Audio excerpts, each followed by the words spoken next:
नमस्ते अश्विन जी। नमस्कार नमस्कार धर्मराज जी। तो आज हमारा दूसरा सत्र है संबंधों की चुनौती, सच और झूठ से संबंध।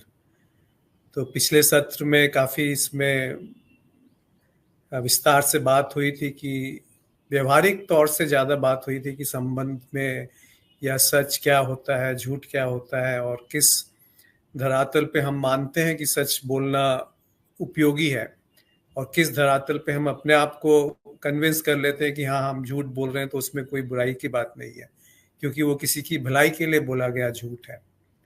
और कई बार ऐसा भी होता है कि कुछ सच ऐसे होते हैं जो ना ही बोले जाएं तो अच्छे होते हैं।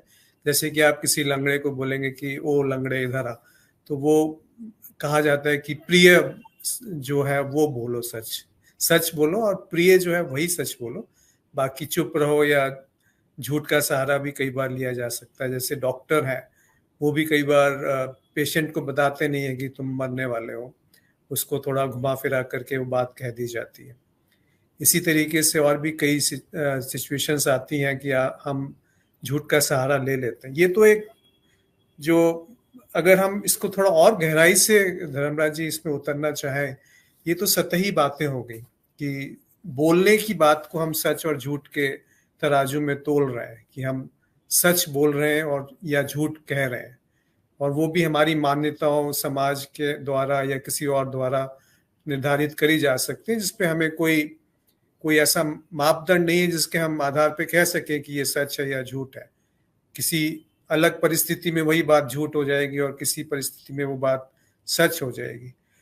अब इसको दूसरे स्तर पे लेके चलते हैं। जैसे पिछले संवाद में भी ये बात आई कि जो छवि मैं बनाता हूँ अपने बारे में या दूसरे के बारे में, और उसके आधार पे मैं संबंध निर्धारित करता हूँ और उसमें सच झूठ का एक मापदंड उसमें डाल देता हूँ कि ये सच है मेरे आधार पे, और ये उसको भी इसी तरह से व्यवहार करना चाहिए जो सच के नजदीक है।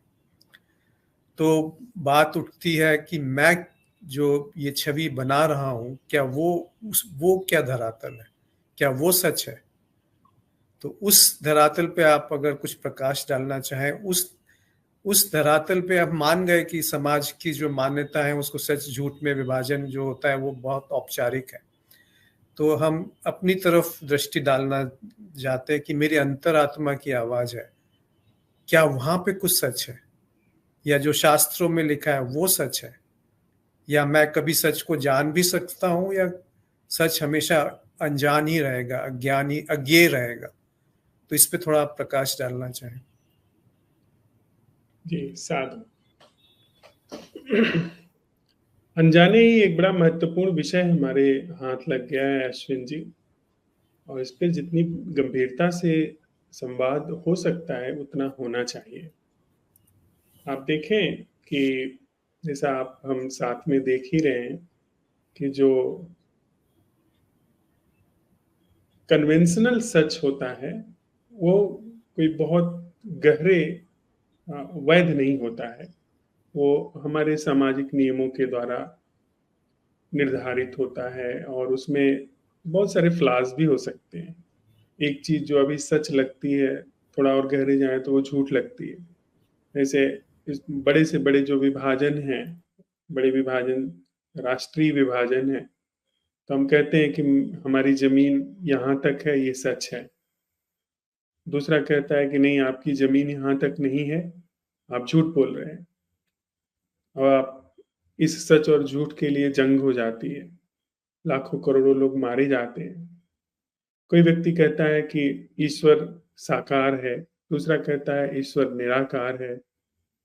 अब न तो जो साकार है उसको पता है कि ईश्वर क्या है, वो भी एक धारणा बना करके चल रहा है, न जो निराकार कह रहा है उसे पता है।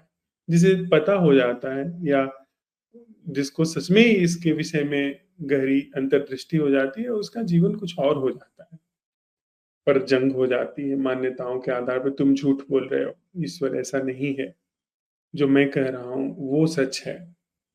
कोई कहता है कि स्वर्ग होता है, कोई कहता है कि स्वर्ग नहीं होता है, कोई कहता है 7 स्वर्ग हैं, कोई कहता है कि 700 स्वर्ग हैं, 700 नरक हैं, कोई कहता है जन्नत में ये मिलेगा। कोई कहता है जन्नत में ये मिलेगा।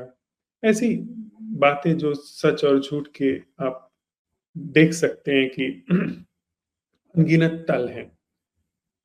और अगर आप गहरे में आप उतरें तो पाएंगे कि ये सारी बातें माने मनाए की हैं। हम आप नहीं जानते हैं कि क्या वास्तविकता है, बल्कि इन सब बातों को गहरे में उतर के देखें तो कहा गया है। यहां तक समस्या नहीं है, समस्या कहीं और पैदा होती है। उस पर हम थोड़ा आगे बात करें। इसमें एक बात और भी समझ में आती है अश्विन जी, कि जो झूठ बोलने की हमारे अंदर क्षमता है, वह क्षमता कोई ऐसी क्षमता नहीं है जो व्यक्ति को विकलांग करती है या व्यक्ति को अक्षम बनाती है जीवन जीने में। झूठ बोलना वस्तुतः बुद्धि की विकास प्रक्रिया का हिस्सा है। अब आप देखें, एक जानवर है, वो झूठ नहीं बोल सकता। एक बच्चा है, वो झूठ नहीं बोल सकता। वो जो है, क्योंकि उसके अंदर बुद्धि विकसित नहीं हुई है। झूठ बोलने के लिए बुद्धि चाहिए, और साथ ही साथ झूठ बोलने के लिए हमारे अंदर एक और भी ऐसा धरातल चाहिए जहां पर हम जाकर के प्रयोग कर सकें, जहां पर जीवन का प्रयोग किया जा सके। अब एक व्यक्ति ने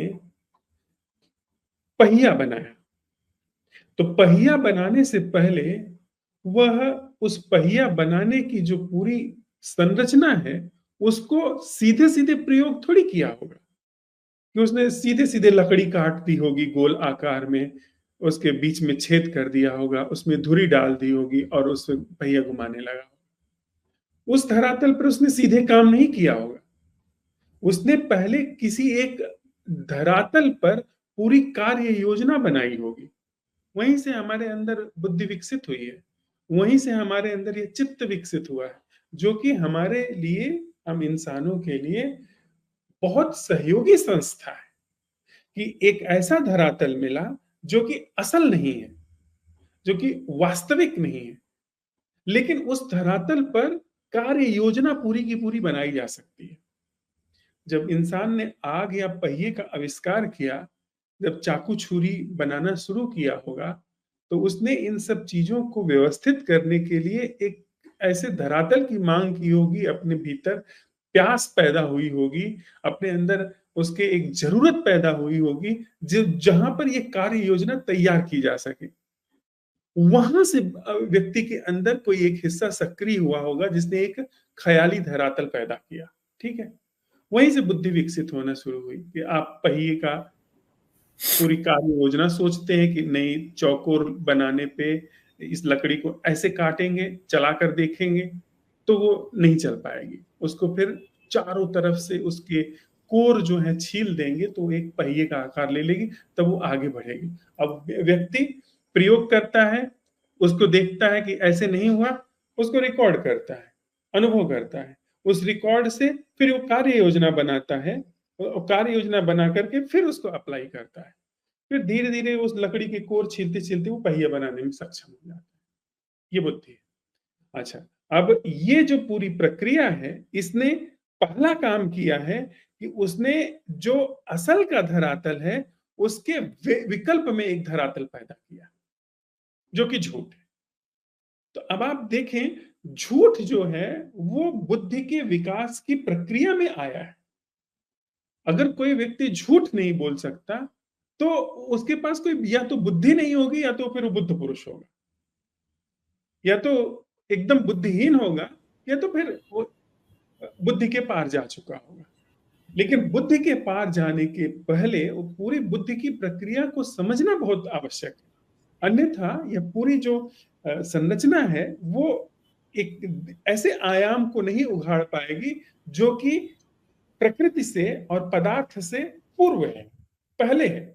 उसके लिए पूरी कार्य योजना चाहिए, पूरी समझ चाहिए, जो प्राकृतिक घटना है, भौतिक घटना है, उसको दर्शाती है। और उसके लिए बुद्धि की धरातल जरूरी है, जिसमें हम लोग बहुत आगे बढ़ करके आए। अन्यथा हम आप भाषा भी नहीं विकसित कर पाते, अन्यथा हमारे अंदर यह प्रश्न भी नहीं पैदा होता जिस प्रश्न के आधार पर हम ये सवाल उठाते हैं। ये एक कोण हमारे अंदर बनता है या एक एंगल चेंज होता है जिसमें हम ये कहते हैं कि क्या कोई ऐसा भी जागना है जिसमें मेरी कोई भूमिका नहीं है। इन सब में बुद्धि की बहुत गंभीर भूमिका है।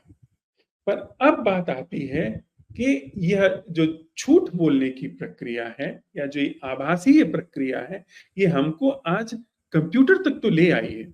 आप मुंबई में बैठे हैं, मैं दक्षिण भारत में बैठा हूँ, और हम लोग आमने-सामने बात कर रहे हैं। उस आभासीय धरातल को विकसित, उस आभासी धरातल पर हो रहे प्रयोग को करते-करते हम यहाँ पहुँचे हैं। अब सवाल पैदा होता है कि जो असल ज़िंदगी है हमारी, वास्तविक ज़िंदगी है, जहाँ पर हमारे आपके वास्तविक संबंध हैं, वहाँ पर क्या घट रहा है? कहीं यह जो आभासीय धरातल, जो कि एक प्रयोगशाला के रूप में इंसान के अंदर विकसित हुआ था, जहाँ पर कार्य योजना बनाई जा सके और उसको अप्लाई किया जा सके बाहर सुविधा विकसित करने के लिए, कहीं उस धरातल ने वास्तविक धरातल पर पर्दा तो नहीं डाल दिया है। इस कन्वेंशनल धरातल ने जो जो प्रयोग करने के लिए विकसित हुआ, इस धरातल ने न केवल कंप्यूटर बनाए हैं, इस धरातल ने राष्ट्र बना दिए हैं। पूरी दुनिया न जाने कितने तरीके के टुकड़ों में बट गई है। आप देखते हैं यहाँ पर हम 200 हमारे पास देश हैं इस धरती पर, और 200 आर्मीज हैं जो सिर्फ लड़ने मारने के लिए इस धरती पर है। न जाने कितने संगठित धर्म हैं, और सारे संगठित धर्म धर्म नहीं है, बंदूकबाजी है, असलहे लहराए जाते हैं। हम आप पूरी कार्य योजना बना रहे हैं यहाँ पर। वो जहां पर हमने कभी पहिया बनाया था, वहां पर हम अपने ही जैसे दूसरे व्यक्ति की हत्या करने के लिए कार्य योजना बना रहे हैं। बंदूक के और नए नए संस्करण हमारे जीवन में आ रहे हैं। समस्या यहां पैदा हुई है। रसिया यूक्रेन वार पिछले सालों से चल रहा है, जहां पर दिन रात कैसे बुरी तरीके से, निर्ममता से चोट पहुंचाई जाए दूसरी तरफ उस इंसान के। राष्ट्र की सीमा बनाई, इसके बाद फिर दूसरी तरफ जो इंसान बैठा है उसे निर्ममता से कैसे मारा जाए, ये योजना बन रही है। हम आप देखिए खेल, अभी ओलंपिक खेल हुए हैं, वो खेल है। कोई खिलाड़ी ओलंपिक के स्वर्ण पदक को पाता पाता रह गया। वह स्वर्ण पदक को पाना नहीं हो पाया किसी कारण से, सही गलत है वो बात दरकिनार, पर उसको लेकर के वो व्यक्ति बीमार पड़ गया, अस्पताल ले जाना पड़ा। तो वो खेल नहीं है, फिर वो माइंड ने उसको पूरा का पूरा अपने जीवन का एकदम जुआ बना दिया है। और दूसरे लोग उसी जुए के आधार पर निंदा करते हैं, और पहले लोग उसी जुए के आधार पर उसकी प्रशंसा करते हैं। पूरा का पूरा मुहिम लगा हुआ है। 1.5 अरब लोग जीतने हराने में लगे हुए हैं, उनकी सांसें थम जाती। ये खेल कहाँ रह गया?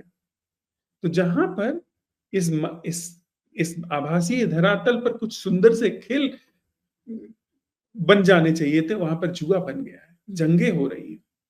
अभी बगल हमारे एक देश है, वहां के जिनको राष्ट्रपिता जैसी उपाधि मिली है, उनके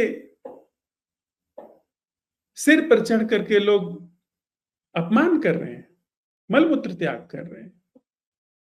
ये सब माइंड, इतना इतना रोष क्यों है हमारे अंदर? इतना क्रोध, इतनी घृणा, इतना वैमनस्य, ये कहां से आ रहा है? निश्चित रूप से ये इसी जो आभासी धरातल जो हमने सुविधा के लिए विकसित किया था, वो आभासी धरातल किसी बहुत ही घातक और बहुत ही विषाक्त क्षेत्र में प्रवेश कर चुका है हमारे आपके भीतर। वह केवल पहिया से लेकर के कंप्यूटर तक नहीं बना रहा है, वो बंदूकें भी बना रहा है, वो संगठित धर्म भी बना रहा है, वो वैर के, वैमनस्य के सारे उपाय भी रच रहा है। यहां समस्या आती है। यहां ये जो झूठ से, सहयोगी झूठ से शुरू हुआ जो हमारा विकास का क्रम था, वो पहुंच गया है हमारे संबंधों में, हमारे जीवन में। हम आप तो जो जीवन के लिए पूरा का पूरा मुहिम बनाते हैं कि जीवन में मुझे यहां होना चाहिए। ओलंपिक खेलने वाला जो खिलाड़ी है, एक खिलाड़ी, वो ओलंपिक के लिए लक्ष्य बना रहा है। अब बाकायदे जीत हार के लिए पूरा का पूरा राष्ट्र उत्सव मनाता है या शोक मनाता है। यानी बुरी तरीके से हम किसी विषाक्त क्षेत्र में पहुंच गए और हमको पता नहीं है। बिल्कुल पॉइजनस क्षेत्र है। क्या यह बात सच है अश्विन जी? जी, ये तो जो आपने कहा सामने दिखता है कि ऐसा घट रहा है जीवन में नहीं, जिसको हमने जीवन समझा हुआ है उस धरातल पे। और वो इसलिए है, जैसे अभी आप कह रहे हैं कि दो विभाजन हो गए। जो आभासीय तल है, जो सहयोग के लिए होना चाहिए था, उसने अनाधिकृत रूप से हस्तक्षेप कर लिया या कब्जा कर लिया है तथाकथित रूप से जीवन के ऊपर। पर यहाँ प्रश्न उठता है धर्मराज जी कि क्या जो आभासीय तल है वो जीवन को कभी जान भी सकता है, या कभी उसको प्रभावित कर सकता है, या कभी उसको छू सकता है? इस पे थोड़ा अगर बात करी जाए कि सहयोग करने के लिए आभासीय तल पे ही कुछ बदलाव किए जा सकते हैं, क्योंकि जो जीवन है वहां पर आभासीय तल हस्तक्षेप कर ही नहीं सकता अगर इस तरह से उसको देखा जाए, क्योंकि वो एक जो प्रतिबिंब है, वो शरीर का जो छाया है, वो छाया शरीर को प्रभावित नहीं कर सकती। शरीर के उठने बैठने से छाया प्रभावित हो सकती। तो अगर उसी तरह, उसी एनालॉजी को हम आभासीय तल और वास्तविक तल, सत्य और आभासीय तल पे बात करें, सत्य और झूठ की इस तरह से अगर हम परिभाषा करें, तो क्या आभासीय तल सहयोग के लिए भी जीवन में कुछ कर सकता है? देखिए सर, मेरे पास एक चीज है ये इस चीज को बड़े तरीकों से इस रूप में लाया गया है, जिसमें ये जो प्रयोगशाला है हमारे चित्त की, इस पर बहुत सारे प्रयोग किए गए हैं। इसको भली भांति सोचा गया है। कभी किसी ने कपास देखा होगा, कपास नाम का एक पौधा देखा होगा, उसमें से निकलती हुई रुई देखी होगी, उसको महसूस किया होगा हाथ में। लाखों करोड़ों अरबों लोगों से गुजर करके, लाखों अरबों करोड़ों लोग कहें या चित्त कहें, उसके अनुसंधानों से, उसके प्रयोगों से गुजर करके तब ये इस अवस्था में यह चीज आई। ठीक है, यानी हम कहते हैं यह कपड़ा है, यह किसी चीज को पोंछने के काम में आता है। इसका फला रंग है, इसका फला रूप है। इसको मैं चाहूं तो इस तरीके से उठा करके इस तरीके से बांध सकता हूं।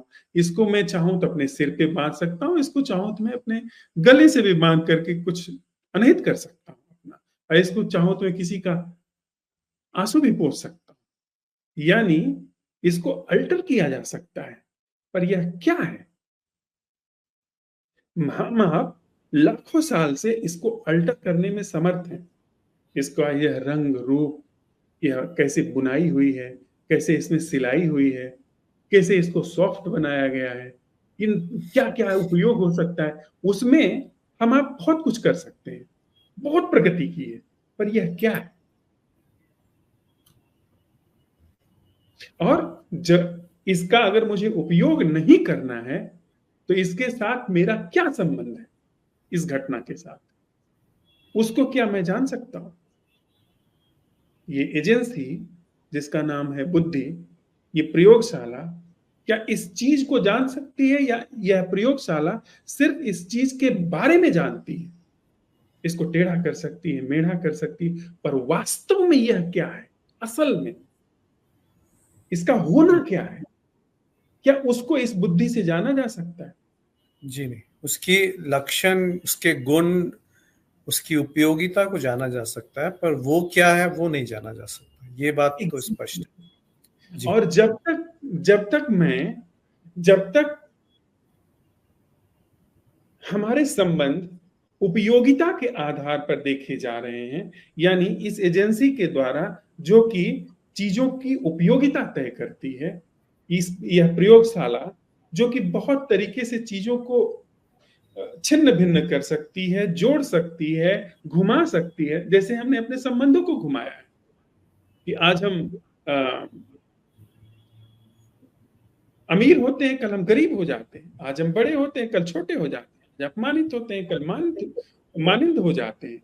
ये सारी चीजें हम अल्टर करते हैं ना अपनी बुद्धि में कि वो तो बहुत अच्छा व्यक्ति, वो तो बहुत बुरा व्यक्ति है, वो व्यक्ति बहुत सम्मानित है, क्या उसकी प्रतिष्ठा है, कल उसकी प्रतिष्ठा धूल में मिल गई। बंगबंधु की प्रतिष्ठा 1971 से लेकर के अभी एक हफ्ते पहले तक पूरे बांग्लादेश में व्याप्त थी। आज बंगबंधु को धूल धूसरित कर दिया गया। तो ये सारी चीजें कहां से बनती हैं, कहां गई?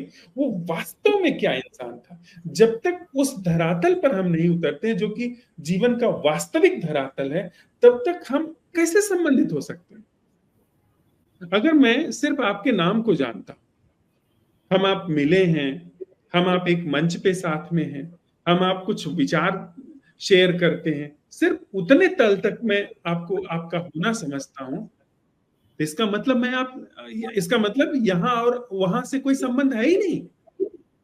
क्या ये बात साफ नहीं है? जी। यानी जब तक आप उस धरातल पर नहीं उतरते हैं जहां पर इस घटना का असल होना है, मात्र होना। आपने इसके पहले भी बात की है, एडिसन जैसा वैज्ञानिक जो दुनिया के मूर्धन्य से मूर्धन्य वैज्ञानिकों में से एक है, वो कहता है कि मैं जानता हूं कि ये कैसे काम करता है, वो बल्ब कैसे काम करता है। जो हम छोटी मोटी ऐसी सैकड़ों चीजें देखते हैं घर में ना, वो ज्यादातर एडिसन ने बनाई है। मैं जानता हूं कि ये कैसे काम करता है, पर ये क्या है? वो कहता है कि मैं ये नहीं जानता हूं कि ये क्या है, मैं ये कैसे काम करता है वो जानता। यानी बुद्धि कैसे चीजें काम करती हैं उसको प्रभावित कर सकती, उसकी कार्य योजना तैयार करके और हमको, हमारे शरीर को, हमारे हाथ को, हमारे आंख को दिशा निर्देश दे करके उसको टेढ़ा मेढ़ा कर सकती है, रुमाल बना सकते हैं, या फिर परमाणु बम बना सकती है, या फिर संगठित धर्म बना सकती है, संगठित राष्ट्र बना सकती है। पर वास्तव में यहां पर एक तिनका भी हम आप जानते हैं क्या? हम आप एक तिनका भी जान सकते हैं क्या? हम आप एक तिनका भी जी सकते हैं क्या?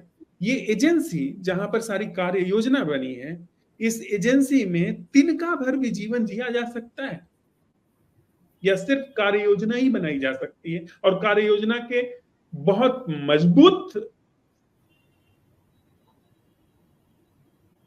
ढंग से कार्य को आरोपित कर देने को हम समझते हैं कि हम बहुत कुछ कर सकते हैं। बिल्कुल हम आप कर सकते हैं। आपने इस धरती पर बहुत खून बहाया है। हम हमेशा एकदम, हमारा एक उंगली बार ट्रिगर पर जाती ही है कि परमाणु बम ही गिरा ही देते हैं बस। देखिए ना, अरब कंट्रीज इजराइल अमेरिका के खिलाफ और इजराइल अमेरिका अरब कंट्रीज के खिलाफ, बस मतलब कि कुछ हुआ कि बस सब जला करके रख। कहां कार्य योजना बनती है? यहीं पे ना। चाहे रुमाल बनाने की कार्य योजना हो और चाहे परमाणु बम बनाने की कार्य योजना हो, प्रयोगशाला यही हमारी बुद्धि है। तो जब तक अश्विन जी हम इस बात में स्पष्ट नहीं हो जाते हैं कि वास्तव में क्या हमने यानी इस बुद्धि ने कोई भी जीवन जिया है, हम जी सकते हैं, हमारे अंदर क्षमता है, यानी इस बुद्धि में जीवन जीने की क्षमता है, या ये बुद्धि केवल जीवन की कार्य योजना बनाती है? अब फिर कहती है कि वर्तमान में जियो। तथाकथित रूप से जो मास्टर्स तथाकथित आ जाते हैं, गुरु लोग, वो कहते हैं कि वर्तमान में जियो, ये नई कार्य योजना है वर्तमान में जीने की। ये क्या ये संभव है कि जिया जा सकता है इससे? या जीना बिल्कुल इससे मतलब ही नहीं रखता, इसका कोई सरोकार ही नहीं है जीने से। संबंधित होना वो बिल्कुल बुद्धि के सरोकार से सर्वथा मुक्त है। अर्थात जब हम कह रहे हैं कि जीवन का जो ये धरातल है, ये जिसमें हमने बहुत सारे सच और झूठ स्थापित किए हुए हैं कि ईश्वर है, ईश्वर नहीं है, स्वर्ग है, स्वर्ग नहीं है, असल जो सच है वो मोक्ष है, निर्वाण नहीं है, असल जो सच है वो निर्वाण नहीं है, वो कैवल्य है, आत्मज्ञान है। ये जो जितनी भी चीजें यहां से निर्धारित की गई हैं, की जा रही हैं, यहां से क्या वास्तव में जब तक इस एजेंसी को किसी भी रूप में छुआ जा रहा है, किसी भी रूप में इस एजेंसी का उपयोग किया जा रहा है, कभी भी वो जीवन या वो संबंधित होना वास्तव में घट रहा है या घट सकता है, जिसे हम आप सच और झूठ समझते हैं। जी, प्रश्न यही है। आपने तो इसका स्पष्ट रूप से थोड़ा और अगर बताएं कि इसका अर्थ ये हुआ कि आभासीय स्तर, यानी मैं, मेरा, स्मृति, बुद्धि, मन, सोच विचार, अहंकार, इन सबको एक साथ अगर हम एक शब्द में कहें कि आभासीय स्तर है या मैं है, ये कभी भी जीवन को जान सकता है, एक प्रश्न। दूसरा, क्या वो जीवन में कुछ बदलाव कर सकता है, या जो भी वो बदलाव करेगा वो आभासी स्तर पे ही बदलाव होगा। तो इसका अर्थ ये भी हो गया कि वो जीवन को कुछ कर ही नहीं सकता। तो दो भी नहीं हुए, एक छाया है और एक वास्तविकता है। तो वास्तविकता जो है वो है और छाया जो है वो आभासीय है। तो आभासी चीज जो भी कुछ करेगी वो आभासी स्तर पे ही शायद कर पाएगी। क्या ये बात सही है जो आप कह रहे हैं? या बिल्कुल सर, आप जो एनलाइटनमेंट के लिए समाज के लिए आयोजन कर रहे हैं, कहाँ कर रहे हैं? कोई भी व्यक्ति जो साधना कर रहा है, सो कॉल्ड साधना कर रहा है, जो सो कॉल्ड प्राप्ति कर रहा है या प्रगति कर रहा है या दर्शन कर रहा है पहली या बात बोध को प्राप्त हो रहा है, तो जी इसमें तो फिर इसका अर्थ तो ये भी हुआ, अगर और थोड़ा सा इसको सच झूठ पे जैसे आज हमारा चर्चा है, तो सच झूठ की परिभाषा क्या ये नहीं होनी चाहिए जो वास्तविक है वो सच है और जो आभासी है वो झूठ है? तो जो हमारे व्यवहारिक रूप में जिसको हम बोलने में सच झूठ कहते हैं वो सब आभासी स्तर पे आ गया। हम अगर मुझे आप कहने को कहें तो मैं ये कहना चाहूंगा, हम आप जो जान सकते हैं, जो जानते हैं, जो जान चुके हैं, वह सब झूठ है। जी।